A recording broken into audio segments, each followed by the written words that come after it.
Welcome everyone to this webinar about taking your project from testing feasibility to detailed business planning. I'm Debbie Lamb from Locality. I'll be presenting this webinar with my colleague Josie Baker. The purpose of today's webinar is to look at assessing long-term viability, assessing an asset, scoping a refurbishment project, and creating a business plan. This webinar has come out of the legacy from the Community Ownership Fund. The Community Ownership Support Programme was delivered by 10 organisations that you can see on the screen across the 4 nations. As the programme is now closed, we're looking to share the learning and to provide resources to help organisations to acquire assets and refurbish assets. I'm from Locality, which is a national organisation in England supporting local community organisations to be strong and successful. We deliver direct support and advice, have a membership network which helps people to hear about what else is happening in different parts of the country and learn from each other. We deliver tools and resources, and we lobby government and local government to create a better operating environment for community organisations. We have a consultancy service which can help around things like governance, business planning, community asset ownership, and impact measurement. We encourage community organisations in England to join the Locality network, to get connected, get advice, get the tools and resources to help them to work better, get informed. We provide a lot of information, and to have their voices heard through national campaigns and our lobbying. I'm going to be talking quite a bit during this webinar about My Community. My Community is a free resource which is managed by Locality, and you can find lots of information about community asset ownership, including all the resources we'll be developing coming out of the Community Ownership Fund. There are videos, webinars, info on capital grant applications, a business plan resource and checklist, info on social investment and case studies. And that's just a screenshot showing what you can find when you go onto My Community. What we're going to be doing today is working on the elements of a feasibility assessment up to 11 o'clock. We'll be then having a case study from Matt King about the Gunny. And after that, Josie will be talking about developing a detailed business plan. We'll try to take some questions during the session, but in any case, there will be plenty of time for questions at the end of the session around about 12 noon. Will you please use the Q&A box throughout the webinar to post questions? If you use the chat function, it can interfere with people who are using the live stream to follow the webinar. So please do use the Q&A box. And we're going on now to testing feasibility.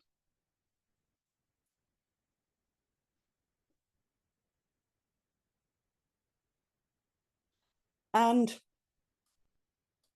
testing feasibility, I find, means different things to different people.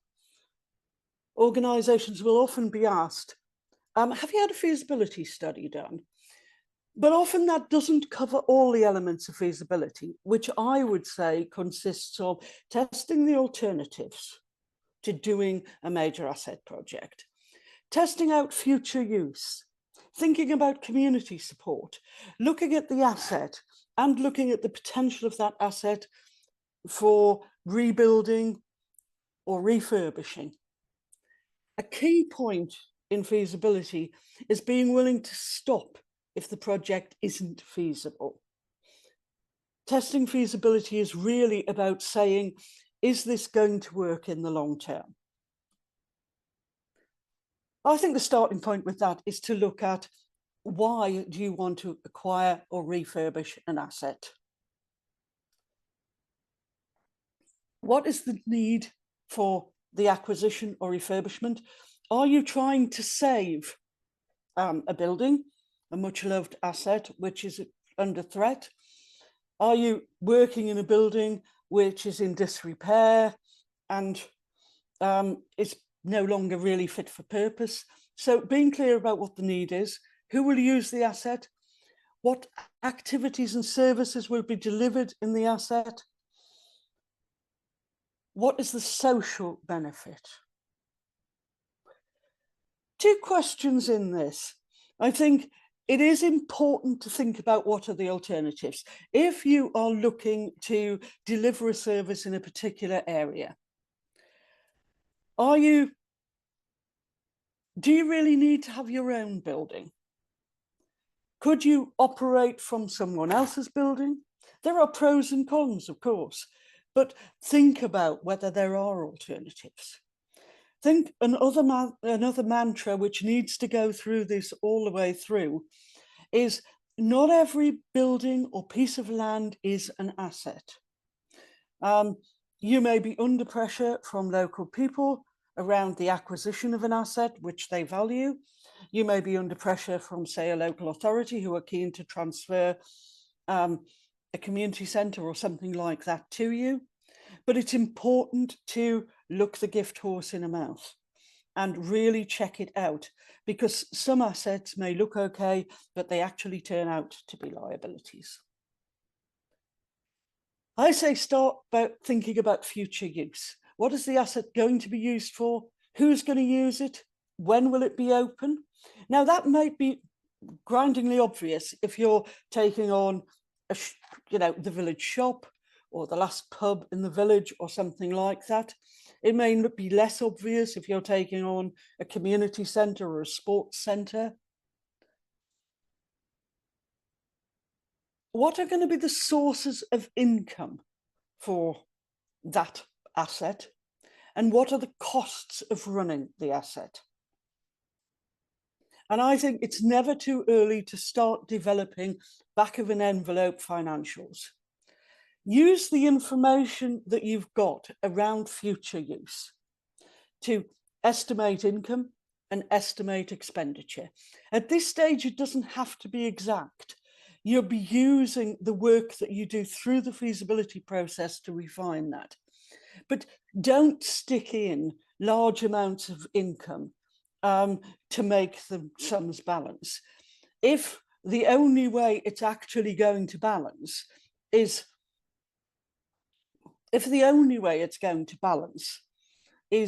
through a large amount of revenue grant coming in each year, then make sure you're clear about that, and perhaps start adding that to the start of your risk register, because it is a significant risk. You need, during the feasibility, to be looking at, can you bring in 25,000, 30,000 in revenue grant income to run the asset? And if it doesn't work, go back to the drawing board. Rethink your ideas. That's part of the point of the feasibility.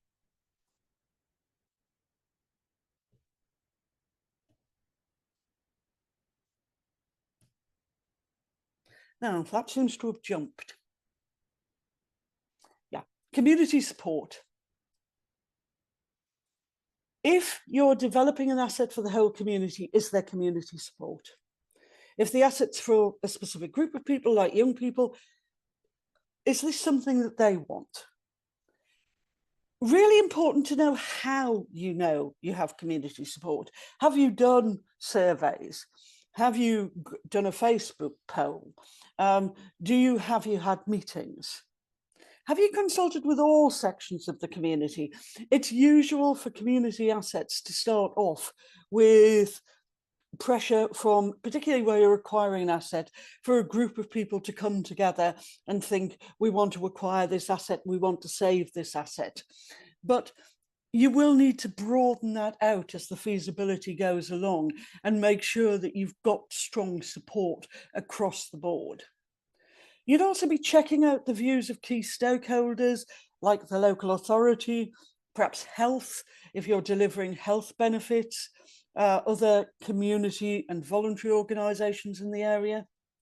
I'd say it's also really important to know if anyone opposes your plans.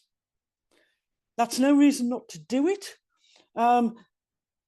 Quite often, plans may be opposed. That may be because people are uncertain about the user group that you might be working with, for example, ex-offenders, or it may be if you're trying to reopen the local pub that the people next door to it don't actually want it to reopen because they're quite keen on their quiet and privacy. So it's not a reason for not doing it, but it is important to understand that those objections are there. I'm going to talk first about acquisition.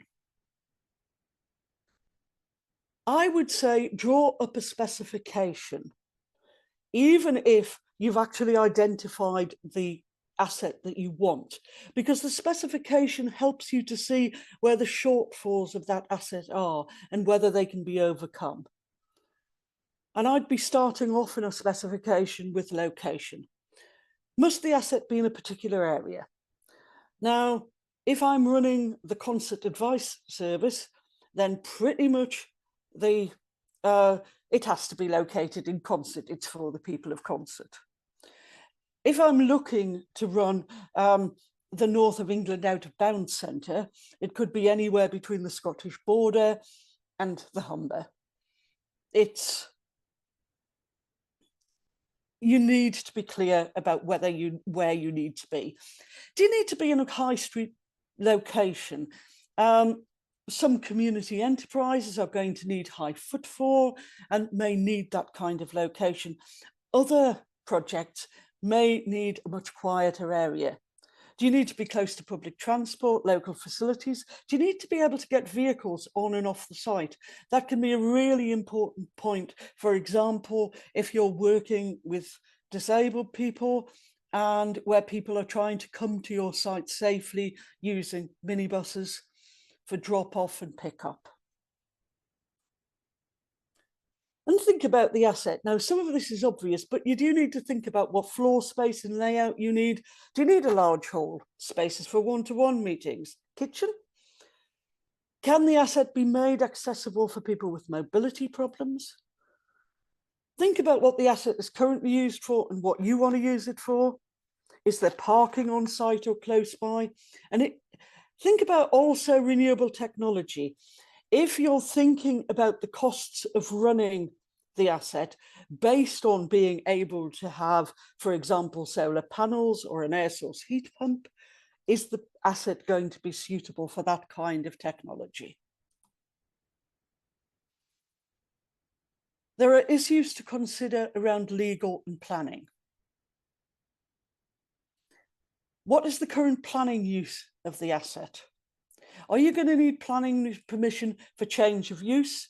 Are you going to need planning permission for the refurbishment or for an extension?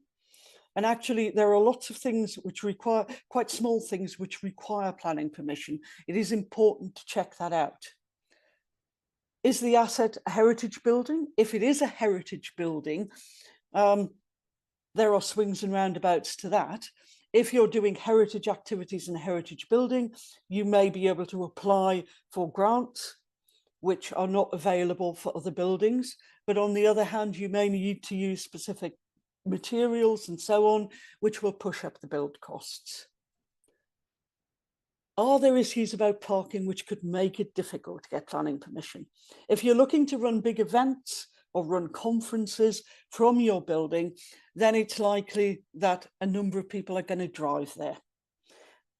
They need to park their car somewhere. If there aren't places that they can park safely without causing a nuisance, that's likely to make getting planning permission difficult.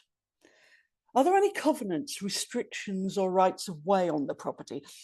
Kinds of covenants that you might have on shops, for example, are that you can't use it for certain types of retail.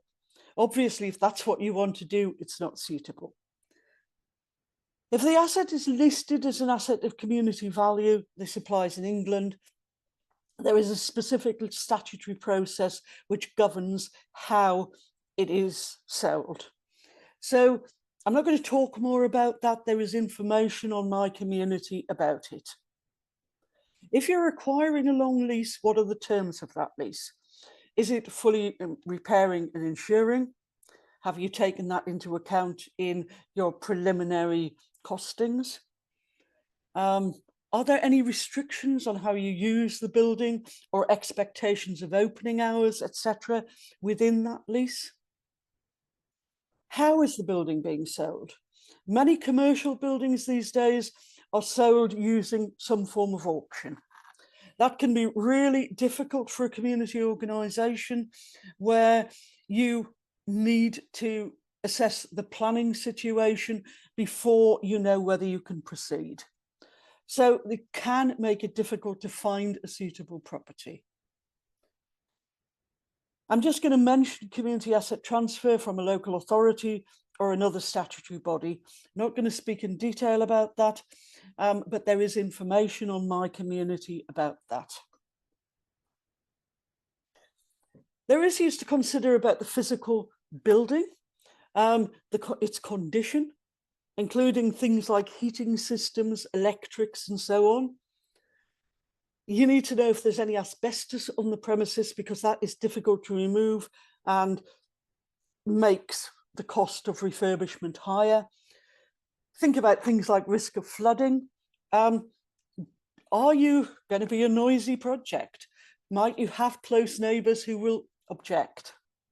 And going back again, is it in the right place? If you've got a new build, is there any actual infrastructure on the site? By infrastructure, I mean things like drains, utilities, roads, paths, or are you going to have to put them in? If you have to put them in, again, that increases the cost hugely. If it's a sloping site, what does that mean for the building that you're going to build? Is it going to be multi-level, or are you going to have to spend money effectively producing a much more level building, because that might be more expensive as well? And finally, on acquisition, can you acquire it? Is the vendor willing to sell?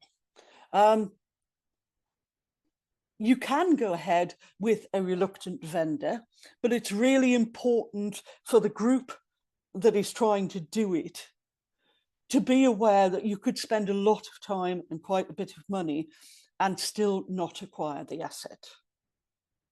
What is the purchase price? If the purchase price that the vendor is looking for is higher than the valuation, then potentially that is going to be a problem. What is the timescale for the vendor? The vendor may want a quick sale. You may not be able to move quickly enough. And in terms of timescale, you're looking at the likelihood and timescale to raise funding for the purchase, to gain planning permission, and to get all the specialist advice that you need.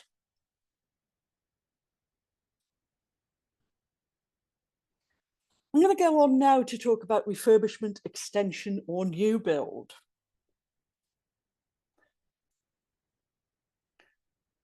Again, think about whether there are any alternatives. If you need more space, could you use what you have more effectively? If you only need more space occasionally, could you rent it somewhere else? Do you have a long enough lease, or do you own the freehold? Most funders will expect a lease to be at least 15 years. For many, they expect 20, 25, or 25 years plus. So an early stage discussion may be that you may need to go back to the owner and ask for a longer lease if you're already operating from the building. You will need a condition survey. You need to know what the condition of the building is if you are refurbing it or extending it. You don't want to do loads of work to the interior of the building, then 6 months later, the roof starts leaking. You need to be understanding the scale of the building work. Is it a little bit of work to, replace gutters, for example, or to renew the heating system, or is it major refurbishment of the whole building or an extension? And that coming on from that is, do you need planning permission? Do you need input from building professionals? And how will you manage the building work? I think whenever you're going to a refurbishment, you need to think about some very practical considerations, particularly if you're working with building professionals. They are the professionals about buildings, but you're the professionals about how you're going to use the building. And it's important that what you get works for you. Some of the things I would be considering are, how will people access the building during the day? Lots of community buildings, community centres, sports centres were built with quite a large reception area. Is that still appropriate? Would it be better to use part of that area to create lettable space? Is there going to be someone staffing reception, or are people going to self-direct, in which case you're going to need signage? How will people access the building in the evening? Many organisations don't have staff or volunteers available. They will have ways in which people who rent the building can access it through key fobs or locked boxes, and those people will take responsibility for opening up and closing up. If you're going to do that, it's best to think about that right at the start, so that you've got everything in place when the building is completed. Because you might want to zone areas, you might only want to give access to, for example, the hall for exercise classes and a couple of meeting rooms. You may zone off other parts of the building so that they're not accessible when the full building isn't open. If you work with children and vulnerable adults, do you need areas of the building that are self-contained? Do they need their own toilets, their own kitchen? Are there areas that need to be close to each other? I mean, the very obvious one is, if you can run a community cafe, you want the seating area and the kitchen close to each other. But you might be, for example, running an advice service with one-to-one rooms to do one-to-one meetings, and you might need a waiting area close to that. Consider how each area will be cleaned. I am old enough to remember when community buildings were always designed with a large atrium at the front, glass fronted, 2 stories high, and apart from the difficulties with heating it, etc., they're impossible to clean. So do think, when your building professionals are suggesting things like that, ask how you're going to clean it. Think about what security measures will be installed to the building. If you're going to have shutters and things like that, make sure they're specified so that they work for everyone who's likely to be trying to operate the building, staff and volunteers. If you end up with shutters which require reach and strength, you may find yourself with a building that only 2 people can actually open up and close up. A similar point is about heating controls. Are they easy to operate? Rightly, building professionals will suggest heating controls which minimize cost and allow you to zone the building, change the heating to different parts. But if the people who are going to run the building don't understand them, then they won't work and they won't achieve their object. With building costs, you will start with an initial ballpark, and that's usually around someone like an architect coming in, doing a few drawings, putting their finger in the air, going, that's 800,000 or that's 1.5 million. And the work of the feasibility will be working out exactly what that refurbishment is going to look at and getting a detailed breakdown of costs. I'm not going to talk in detail about doing that. There will be a resource being uploaded over the next couple of months to my community, which will talk about that in detail. But remember that costs need to include contingency. Contingency covers anything that happens during the build that you weren't expecting. And it's usually a bit of folklore which says that if you have an old building and you bash into a wall, you will find a problem. So that's there to make sure that you can complete the build. Inflation is a key point as well, because if you think about it, you're likely to get the breakdown of the cost. By the time you've raised the money to actually do the work, it may be 6 months, it may be a year, inflation will have increased the costs. Remember to include professional fees and VAT if you can't claim it. Raising funding, again, I'm not going to say a huge amount about this. We are going to be having a webinar next month with focusing on raising capital funding. But clearly your options are around grants, loans, doing a community share issue.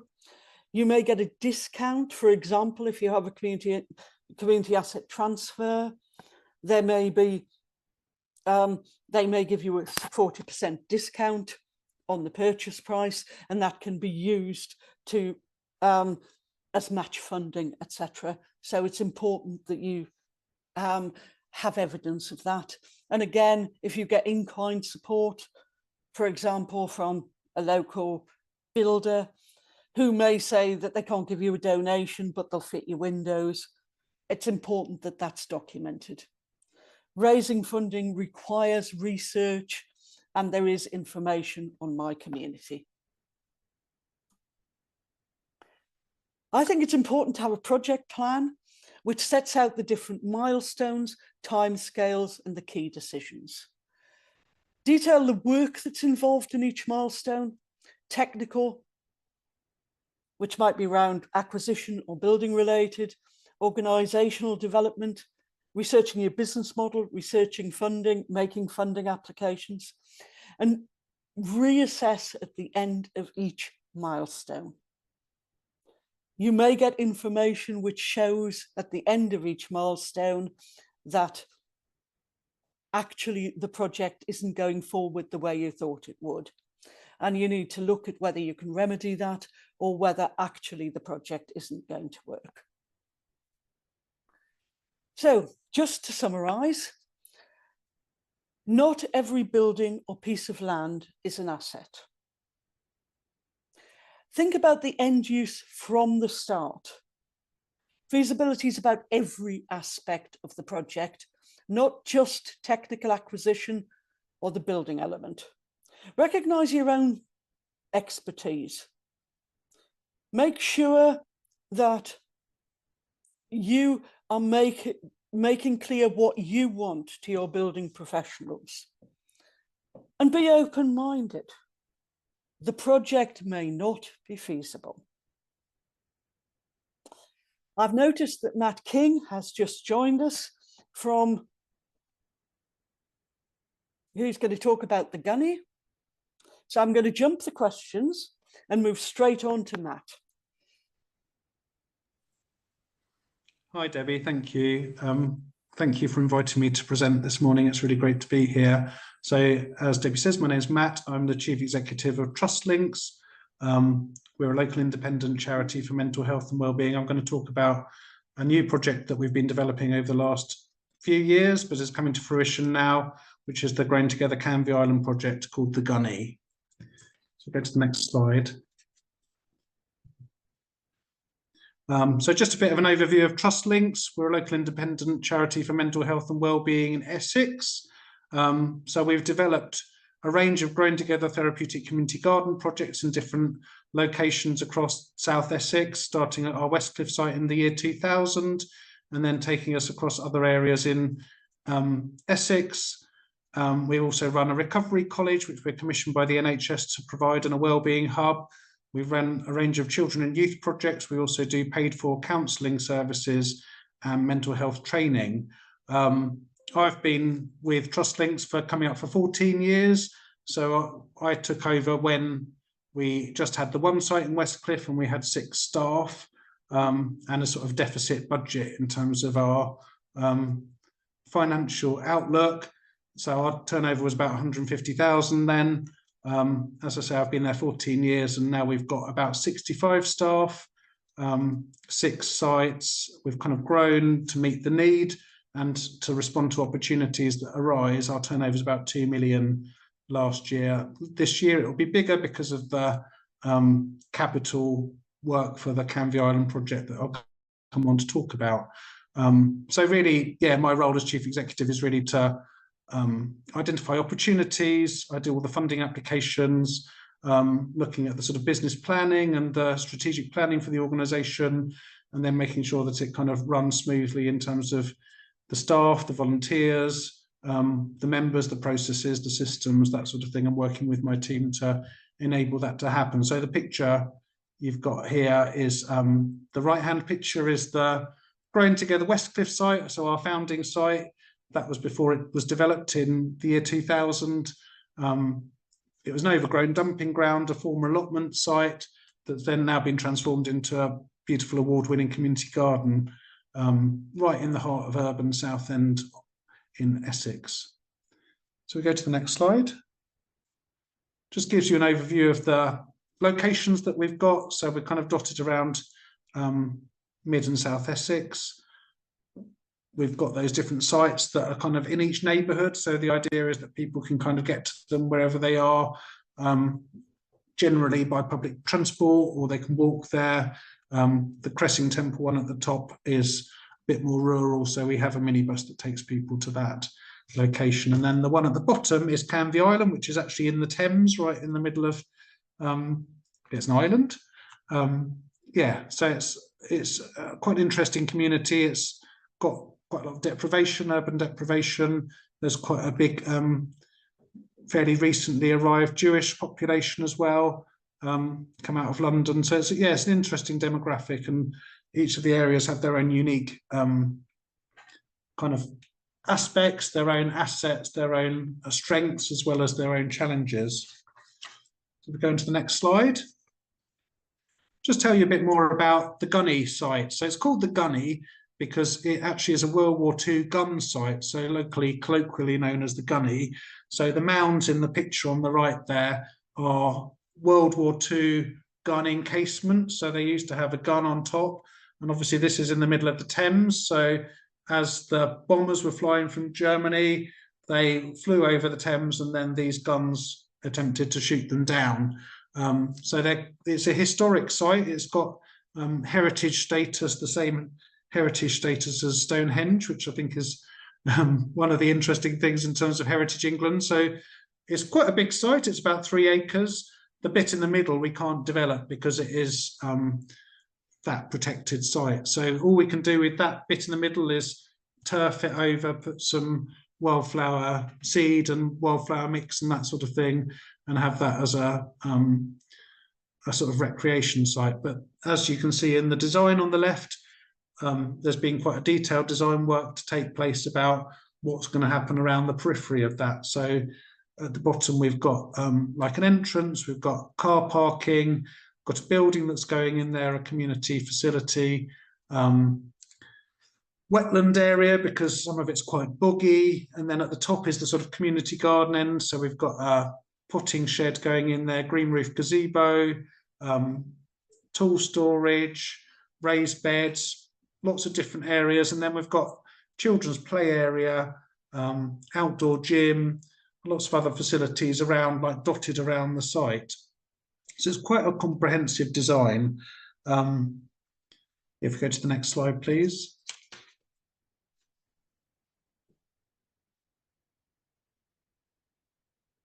Oh, yeah. So the idea is that we've got space for the whole community. So it's got these multi-use spaces, as I described, and the idea is that this will be a facility for people, whatever their background, so people with mental health challenges, people with learning disabilities, older people, and yeah, lots of other facilities. So we've been developing this in partnership with the Big Local. So the Big Local is an area of multiple deprivation. They got £1 million coming for 10 years ago that they needed to invest in that area of multiple deprivation. So we've been partnering with them to work out how they can best use that money, because their aspiration is to have this community hub and a community garden space. Obviously, as a historic site as well, there's a load of heritage potential to be explored.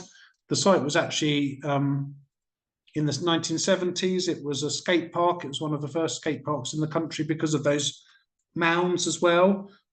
So they were all tarmacked, and then we've got some fantastic photos of people skating when it wouldn't be deemed safe to do that these days. But yeah, obviously it's had different uses over the years, and people have got their oral histories, their memories of what the site would be used for, as well as being excited about what the site is going to be used for in the future.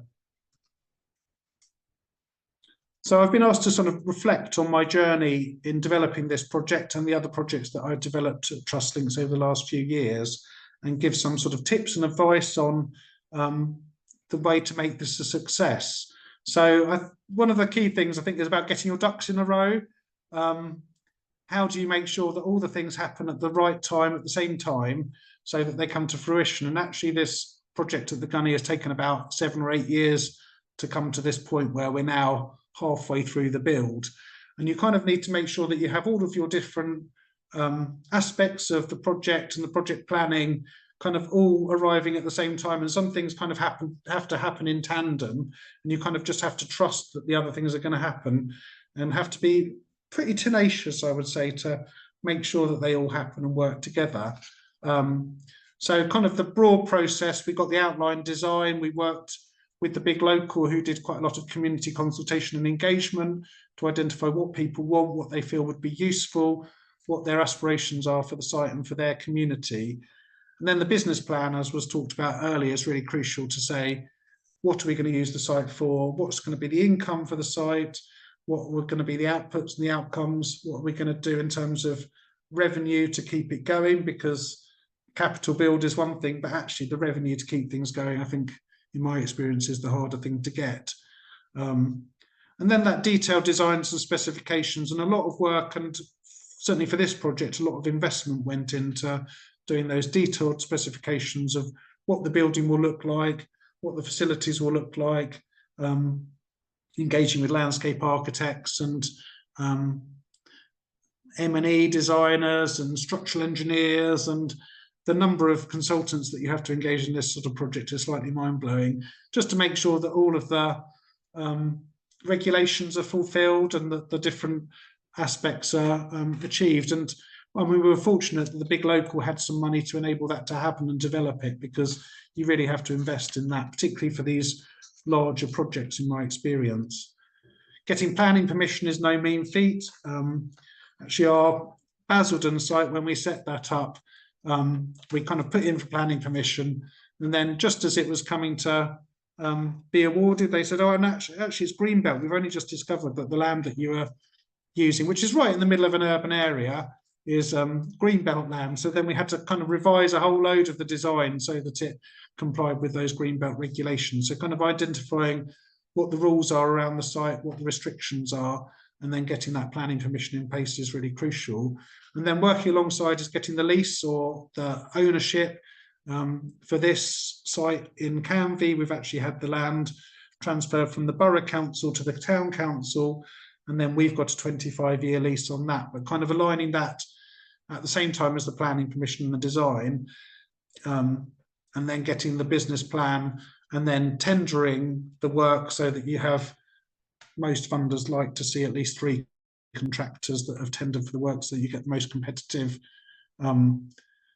bid, the most competitive build work, and then getting the funding. And kind of some funders need you to have all of that in place before they award you the funding. Other funders kind of trust you, and you know, they all have their own different timelines and processes. So once you've kind of got all those ducks in a row, then you can schedule the build, get the build done, and then obviously implement the project. Next slide. I also talk about a jigsaw of funding. Most projects you can't have one funder funding it all, and actually most funders like to have other funders that support it. Sometimes it's difficult because you have kind of this funding game where they're like, well, I'll only support your project if you've got this other funding in, and you kind of have to kind of make sure the timing all works. And then some funders like to fund you and then they say, oh, you have to spend the money within 12 months. But then if you get the rest of the funding in to complete the funding part, our whole capital expenditure for the Gunnies, best part of £1 million, with all of the landscaping and all of the green infrastructure, as well as the sort of hard landscaping and in terms of the build. So we've had to kind of have quite a different set of different funders that all have different opportunities to contribute. So big local, we got a good chunk of money from the community ownership fund from the government as well, various grant making trusts and foundations. Also, we've gone out to corporates, local companies for their support, and also community groups, things like the WI and Rotary and those sorts of things. And I find that a lot of those sort of more community groups and corporates really love to fund tangible things. So it could be benches, it could be sponsoring a room in the building, could be a bit of gym equipment. People really love to see that tangible thing that their money's going to. And similarly with crowdfunding, people love to donate to something that they can see. So we're going to have a big board in the community building with all of the sponsors and donors and supporters, so that we acknowledge all of that support that we've had that makes up this jigsaw of funding to enable this to happen. So next slide. Just so my sort of top tips, how I got through it, how I got to where I got to. A lot of people said during the course of the last 8 years, Matt, give up on that, it's not going to happen. And actually we had a lot of conflict with different groups and lots of challenges and lots of barriers put in the way to achieving it. But I kind of knew what the Gunny will look like when it's finished and the impact, the difference it will make to the people of Canvey Island. Partly because we've got these other sites in Essex and we can see the transformation that those sites have made to the community in that area. So kind of keep your eye on the prize, that clarity of vision where you want to go to, but also being able to change tack and going, actually, the great thing about a lot of these projects, and I'm sure a lot of your projects are the same, it kind of ticks lots of boxes. So it can support mental health, learning disability. I mean, we're really lucky that we've got Sport England investing in Canvey Island at the moment as well. So we're part of that place partnership that means that we're going to have revenue income to support us, crime and disorder reduction type things, community safety. It kind of ticks all of those differences. So funders love to see that, and then you can go to those different funders to support it. I'd say hedge your bets. So thinking about, don't just think, oh, I've got that one funder, I'm going to wait till they feedback before I apply to any others. My strategy tends to be just apply to as many as are eligible. If you're in the fortunate position that you get multiple funding for the same thing, go back to them and say, oh, well, they funded us for that, but would you fund this? And certainly in a capital build like this, there's always extra things that we can spend the money on. So yeah, I'd say go out as far and as wide and be as open to that investment as you can. I'd say that ducks in a row thing's really hard, juggling those competing agendas, timelines, those different funders liking things at different times. But you kind of just have to keep on it and keep communicating with those funders and keep talking to them. Their job is to give you the money, and they do their job, they achieve by giving out money. So yeah, and having that driving through the project, keep going with it, never give up, eye on the prize. I mean, Debbie was saying about actually some things aren't viable, learning quite quickly what isn't viable, and then knowing when something is viable to just keep driving it through. So that's the end of my slides. I've got any questions slide in which, yeah, that's to the background is there is the kind of the build as it's happening now. We visited it last week and we've got a structure that's going up, which is really thrilling. Brilliant. Thank you, Matt. There's some really, really useful tips there, and I'm sure those attending have found it really helpful. So big thank you to Matt King at TrustLinks. Thank you. for inviting me. Great stuff. So I'm going to move on to talking about developing a business plan. So all of the work that you will have done based on what Debbie spoke about feasibility is still really relevant here. So that, you know, none of that has gone to waste. This is all information and detail that you can feed into your business planning process.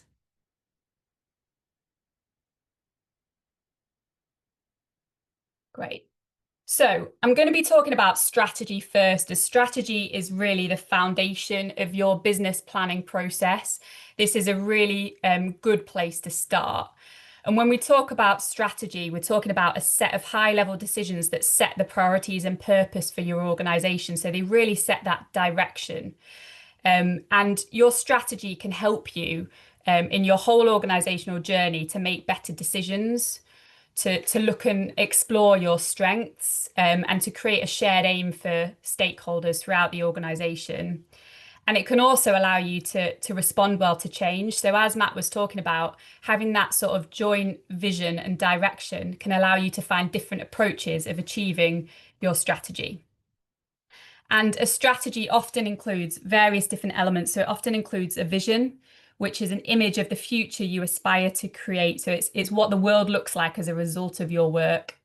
It often includes a mission, so why you exist and how you contribute to achieving your vision. It often includes values, so how you work and behave, and also a set of goals or objectives, so what you will do to bring about your strategy.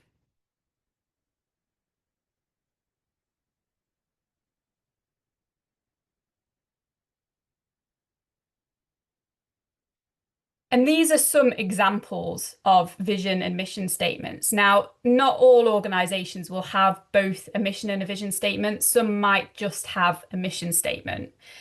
But this gives you some examples of the distinction between the two. So, for example, if we look at WaterAid, their vision is a world where everyone everywhere has safe water, sanitation, and hygiene. And then you can see how their mission below works towards achieving that vision. So their mission is to transform the lives of the poorest and most marginalized people by improving access to safe water, sanitation, and hygiene. So you can see how they link together. The mission works to achieve that broader vision.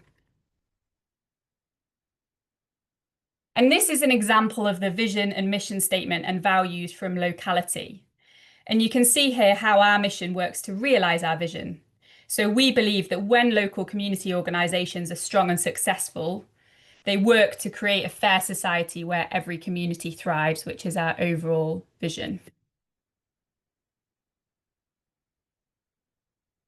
Here are some examples of goals shown in our strategic framework. Yours doesn't necessarily have to be this complex. It doesn't necessarily have to be sort of a multi-layer or a multi-tier framework. But on the bottom line, you can see how our strategic goals support us in achieving our mission of supporting local community organisations to be strong and successful. So this was some of the things that Debbie was talking about in the beginning. So providing resources and tools, providing direct support to community organisations, providing a membership network allowing people to connect, and influencing to create a better operating environment. So you can see how those strategic goals ultimately allow us to achieve our mission.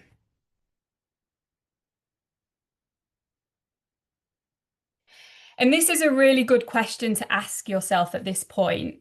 Does your organisation have a clearly defined strategy? And I'd really encourage you to have a think about this. And if you don't, this is a really good place to start. It's very difficult to proceed with the rest of the business planning process if you don't have that shared vision, mission, and strategy as an organisation. And I'll talk a little bit more later about involving staff, beneficiaries, and stakeholders in this process. So, what is the difference between strategy and business planning? Now, as I talked about, strategy focuses on these high-level decisions, whereas business planning, on the other hand, is a much more detailed description of how you'll achieve your aims, the market you're operating in, but also the resources that you'll need. So what finances, staffing, governance, all of those different elements that pull together. And it will include descriptions of your main activities or outputs and important milestones. And all of these things ultimately feed towards your strategy and deliver your overall mission and vision. Another way of thinking about this is the difference, for example, between a picture of the house that you want to build. So this would be your strategy. Looks very pretty. But then the more detailed sort of full blueprint, so looking at the wiring, the plumbing, the foundations, the workers or the staff that you'll need to build that house. So that really shows you the distinction between the two.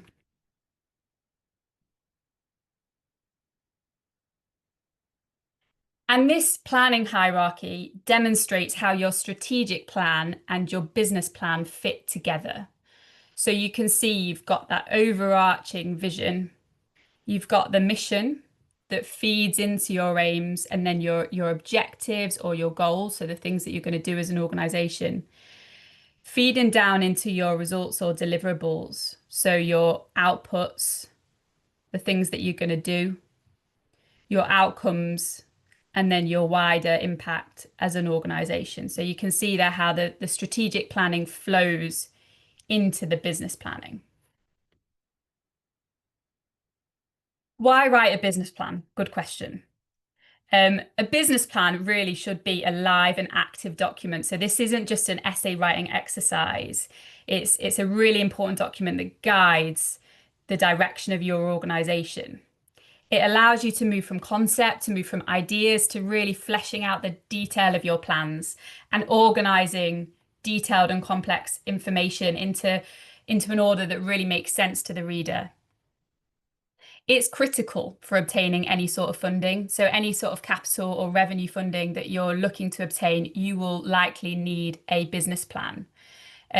This is really important when we're talking about capital funding, a detailed plan of what you're going to do and what's going to happen in your asset.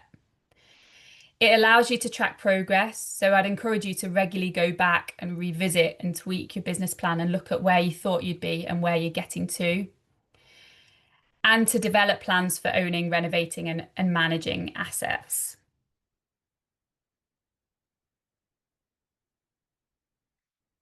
So this slide provides a little bit of an overview, like a contents page for a business plan. And I'll be going on to talk about all of these different sections in more detail, but this is a good place to start in terms of understanding, the base content of a business plan. We've also got documents and resources around this, which we'll be sharing at the end of the session, which I'll also talk about. But the key sections really are sort of this high level executive summary. You've got an introduction to your organization and who you are, detail about your activities and services that you'll be delivering, as well as your impact. It's really important to have a dedicated section if you're looking to access capital funding and develop an asset about your asset project, including the work that you plan to undertake. Detail about your operating environment. So what market research have you conducted? What competitors are there locally? Moving on then to talk about your resources. So this would include the sort of traditional operating plan or operational plan, and detail about staffing, governance, marketing. You've got your section about finance, both capital and revenue, which is absolutely critical. And similarly, risk management, which, although it comes last, is essential for all of this to work, and is something that funders are, really specific about understanding more. So, tips for starting to write a business plan. It's really important that you're presenting information in an order that allows somebody that knows nothing about your organization to make sense of it. So the order is critical, and that's why this introduction section is really going to frame your business plan. And you want to start to think about what information you need. Who do you need this information from, or who needs to be involved in the project and in what capacity? And what tasks and activities need to take place. This isn't simply a writing exercise. So there'll be things that you need from other contractors, from other people, for example, like costs from a quantity surveyor, or you might need to conduct community engagement activities if you haven't done that already or are not in the process of doing that. So think about what needs to take place. And breaking the business plan down into manageable chunks. So planning, how, when, and who will complete these different elements. And it's really important to note here that if you can sit at your laptop or your computer and write a business plan on your own in a couple of days, it's really unlikely to be meaningful. This is really a process which involves lots of different things coming together. And it's important to consider the weight and the significance of that before you start.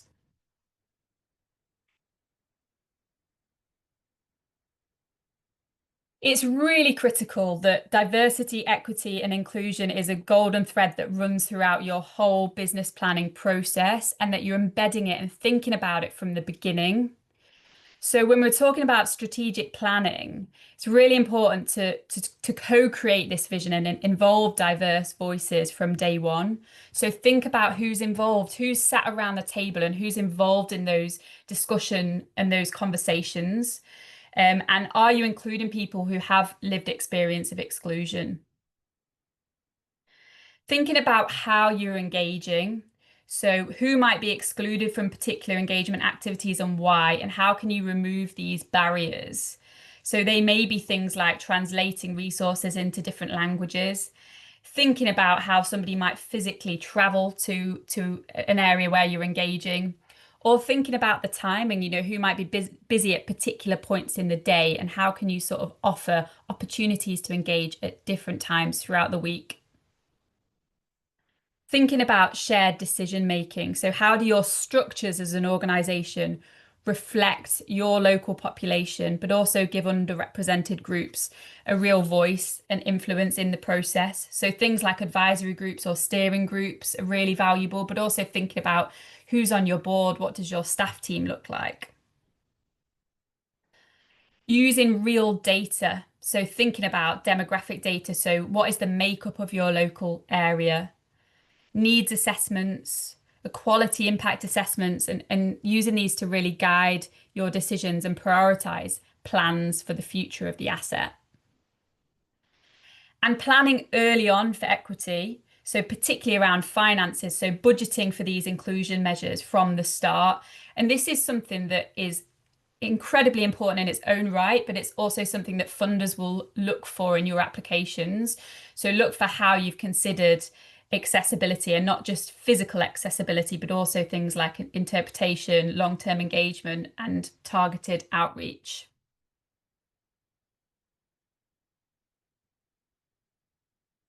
I'm now going to go through the different sections of the business plan, section by section, and sort of explain what should be included and what you need to consider for each element of the business plan.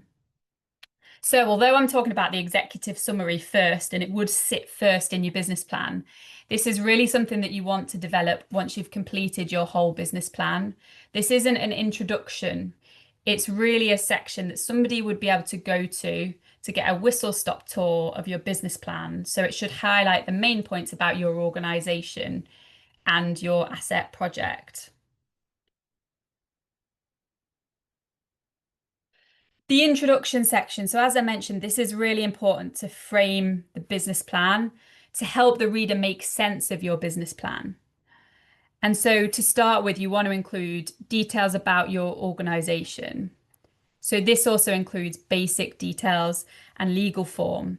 And funders might jump to this to find you on the Charity Commission site, Companies House, or the Financial Conduct Authority. So this is sort of the initial information about your organisation. You've then got elements of your strategic plan, so your vision, mission, values, and objectives, and including those first means that you're able to demonstrate throughout your business plan how the rest of your plans work towards your strategic plan. Information about the background to your organisation, so how, when, and why you were founded, but also a summary of what your organisation currently does. It's important throughout the business plan to be clear about the distinction between what you are doing and what you will do. So what's happening at present and what's going to happen in the future. And the reader should be able to understand that. And then details of your local area. This is really good to give context for the reader and show how your activities and plans fit within the wider needs and aspirations of the community. So is your area particularly high in terms of deprivation? Do people have limited access to cars, so they need, somewhere close? What is the makeup of your local area, and how can you communicate that?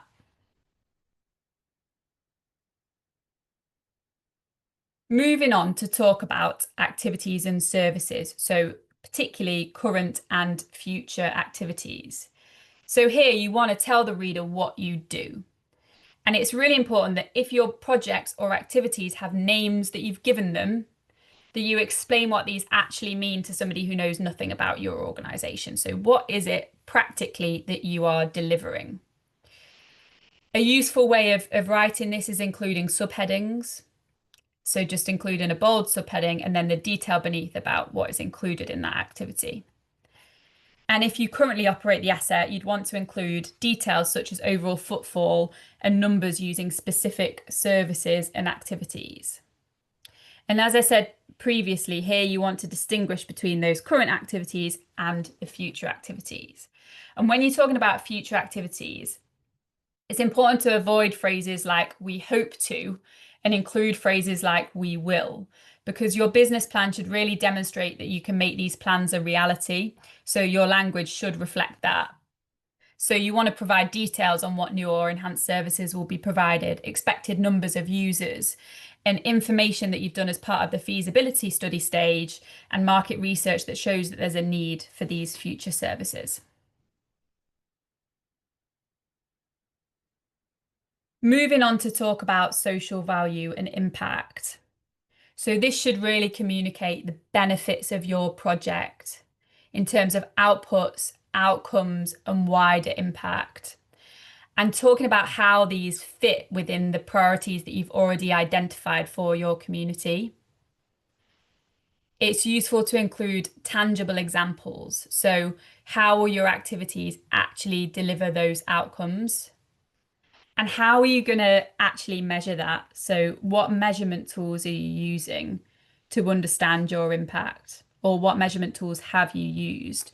So are you conducting surveys, interviews? Are you using numbers about footfall? What does that look like? And how can you prove and evidence that? And you could also include a theory of change or a logic model as an appendix. Now, a theory of change is really a tool to communicate how you generate impact through your work. And it's something that there's also resources about on the My Community website. Moving on to talk about the asset project. So here you want to include a description of the project. So what are you going to do?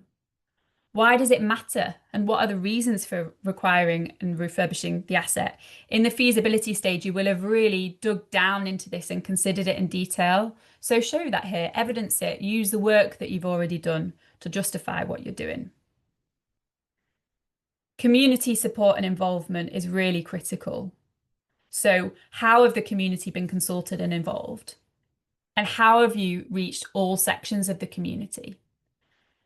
And it's important here that you don't just say how you've consulted, but you explain what you have done as a result.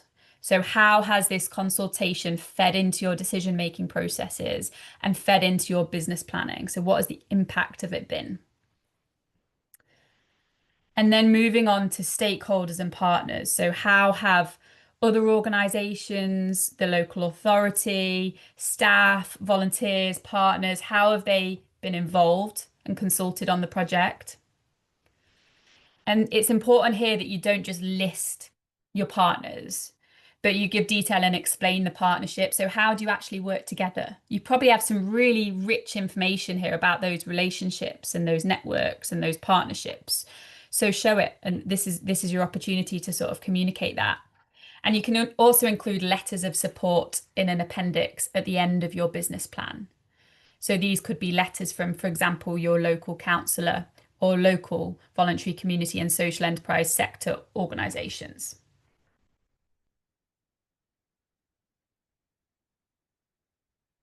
You want to include information about asset acquisition and proof of ownership. So the terms on which you hold or plan to acquire the asset. So is this a property purchase?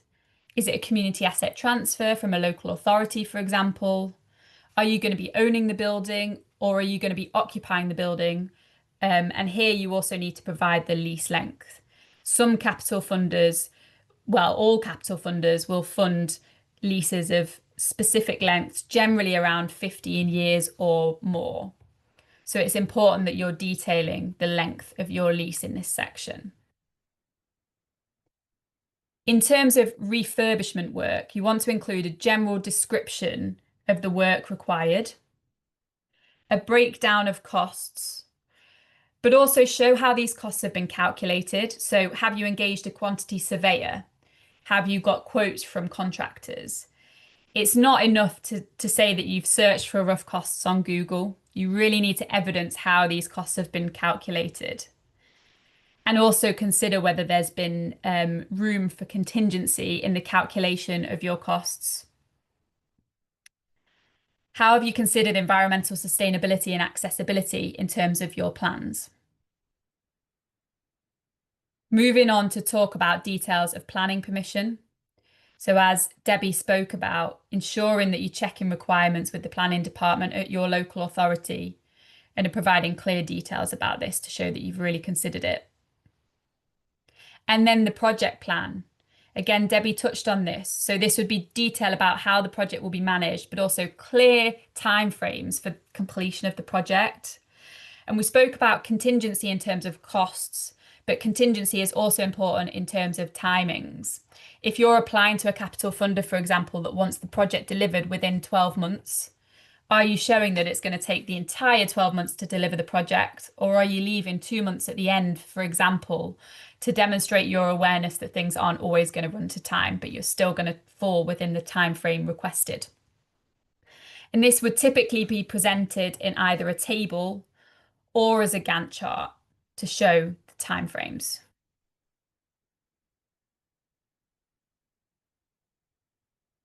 Moving on to talk about the operating environment. So the policy context section would explore how your plans fit with local and national strategies and policies. Now, there are different ways of presenting this, and that's really up to you.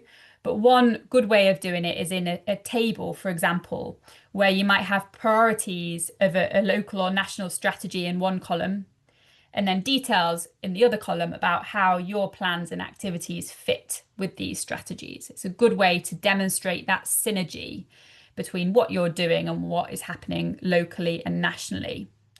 And there may be areas where you want to explore national strategies related to your particular field of expertise as an organisation. Market research. So you will have conducted some of this already as part of the feasibility process, but this is looking at who are your customers?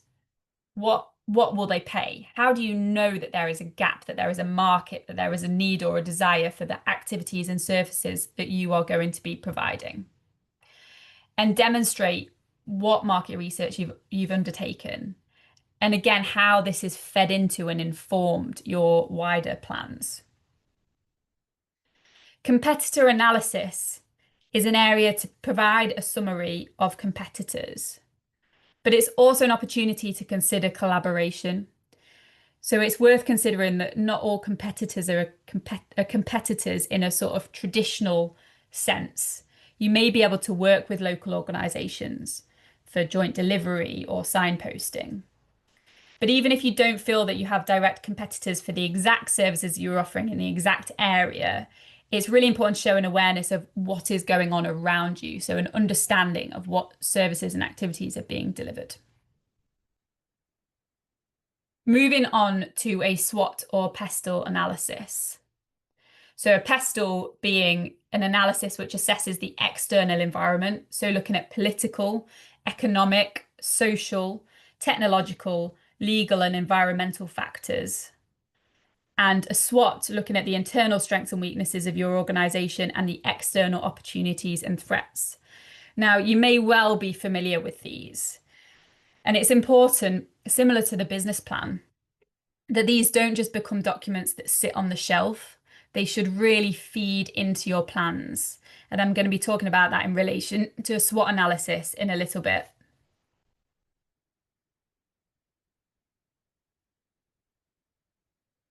In the resources section of your business plan, you want to talk about governance, so providing an overview of your legal structure.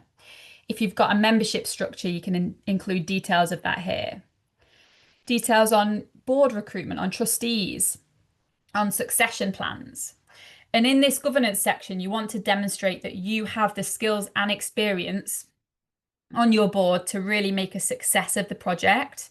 So think about what skills and experience the trustees have, which are really going to contribute to this asset project.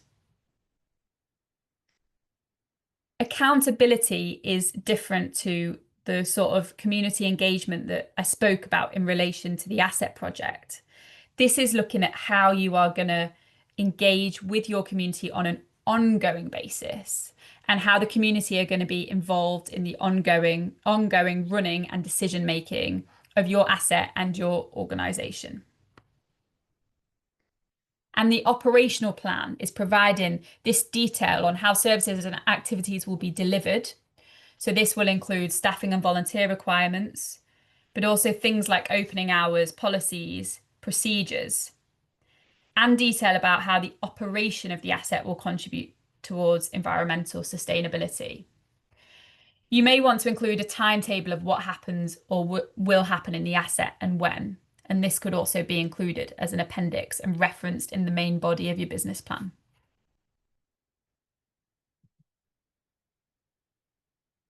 In terms of staff and volunteers, you want to consider how they'll be managed and what the staffing structure is. So it's useful here to include a diagram, for example, of the staffing structure. And if you rely on volunteers, including detail on any research that you've conducted to show there's an appetite for volunteering. You know, volunteering can be a rich and really valuable process, but it can also be risky, you know, because you don't have the same contracts in place.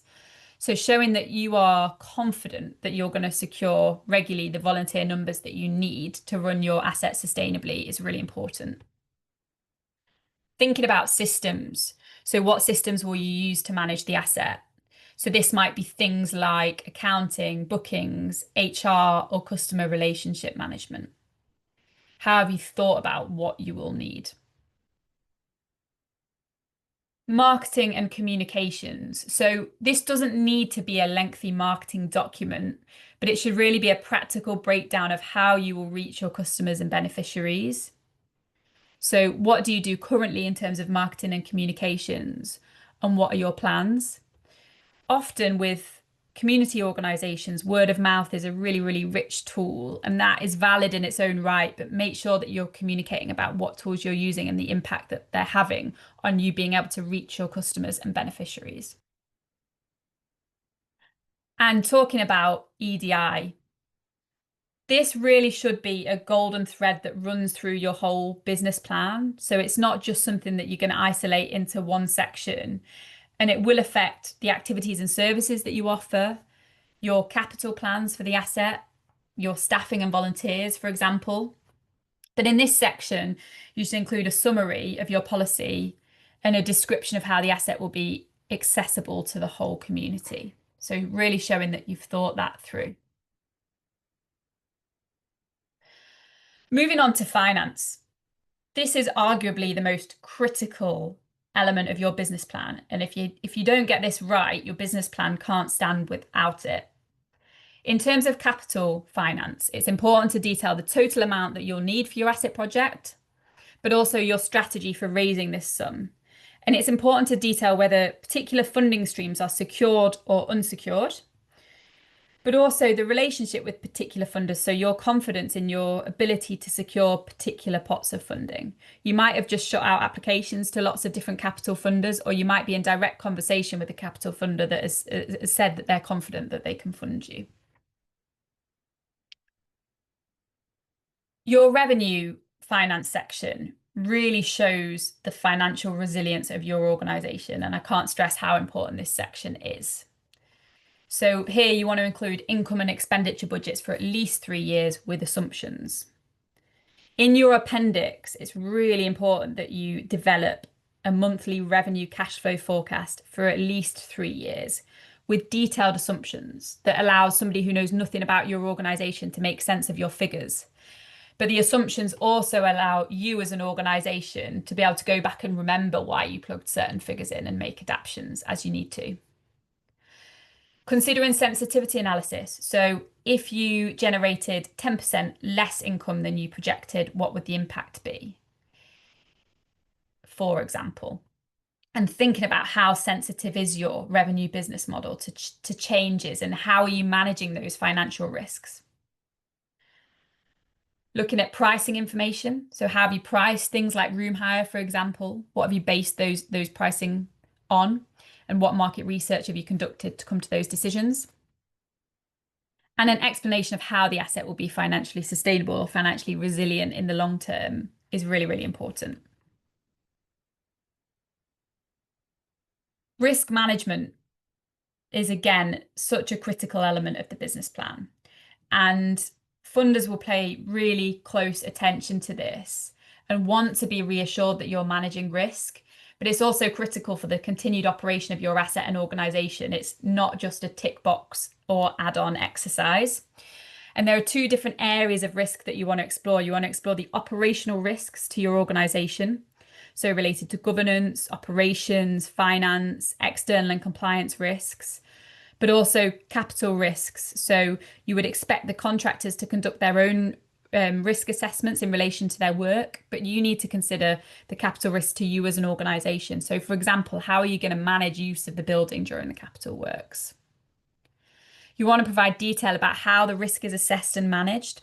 So for example, you could provide scores for the impact and the probability of a risk occurring with a multiplied risk score, which is then red, amber or green rated, and detailing the person responsible for managing each risk, along with a data review to ensure that this stays a live and active document.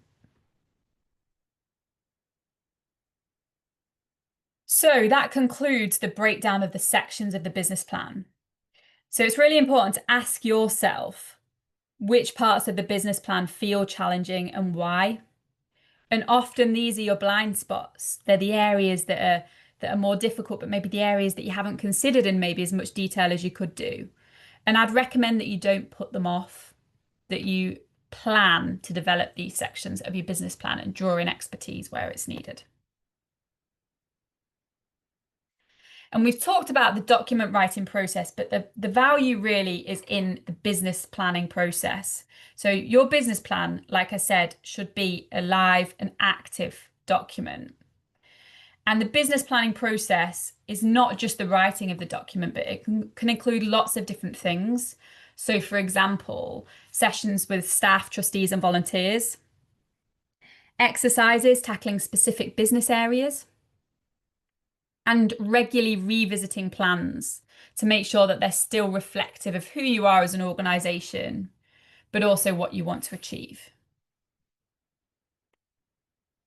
And I'm going to be talking about a few tools that you can use in the business planning process.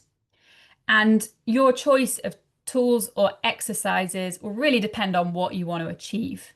So what are you exploring? And who do you want to be involved in the process? And it may be that you can use some of these tools to support you in that process. It may be that you have ideas of other tools that you can use to engage people in the business planning process.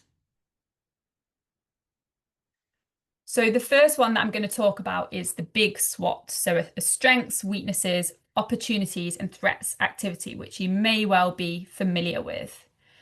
This is an activity that's really good to do in a group of people. So for example, with staff and trustees, and you may find some really useful insights that maybe you didn't think about on your own. So it's a good activity, for example, to get people to use post-it notes or to write on a big piece of paper and share their ideas. You could also, for example, use sticky dots for people to put on the things that they think are the most pertinent or the most significant, to assess, what strengths do you really want to focus on, or what are the really, really pressing threats that you need to consider. And then the purple circles show the actions off the back of this. So your strengths you should really be building on. So how are you using your strengths to deliver your activities? How are you using your strengths when you're thinking about your operational plan? You want to address your weaknesses. So if you've got weaknesses in specific areas, how are you pulling in expertise?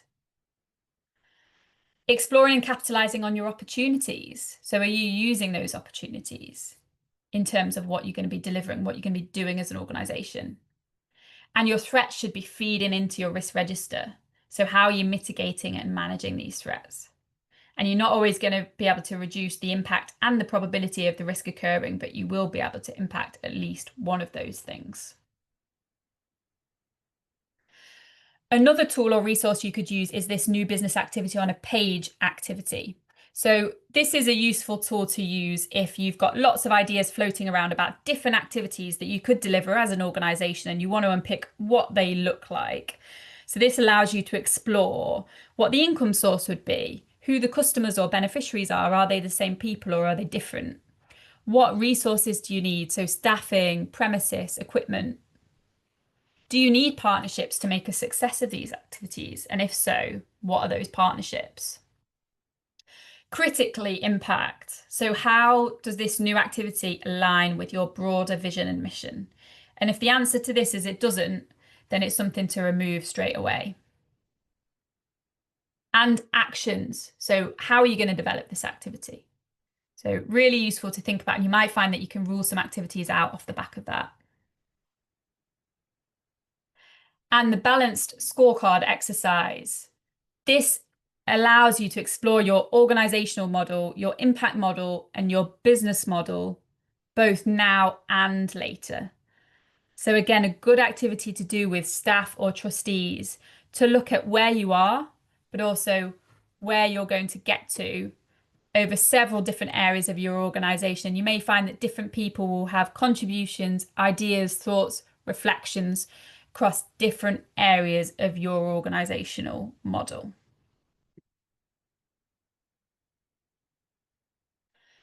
As I've mentioned, there are lots of really useful resources on the My Community website that I'd highly recommend. So there's a business case checklist, which is really useful to check to make sure that you're hitting the key areas. There's a cash flow forecast template, which is really helpful to start that process, and also a risk register template on there alongside lots of other tools and resources. And I've got some reminders at the end as well. So Debbie touched on this at the start. So we've got our consultancy offer available. So providing paid specialist advice, support and resources. So one of the questions asked about consultancy.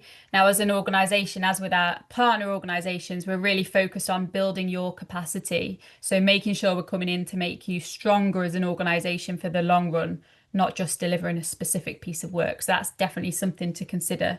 The link there is at the bottom and these will be shared.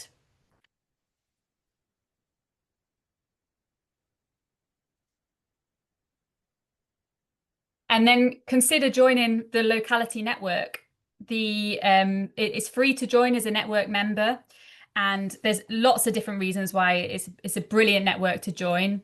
I think the number one in terms of getting connected is super valuable. There's so much learning to be had amongst other organisations who have gone through similar things. It's great to get advice and support. We have an Ask Us Anything service, so if you've got a specific question, to access training tools and resources. So if you sign up as a network member, you'll be the first to hear about more webinars like this that are coming up in the future.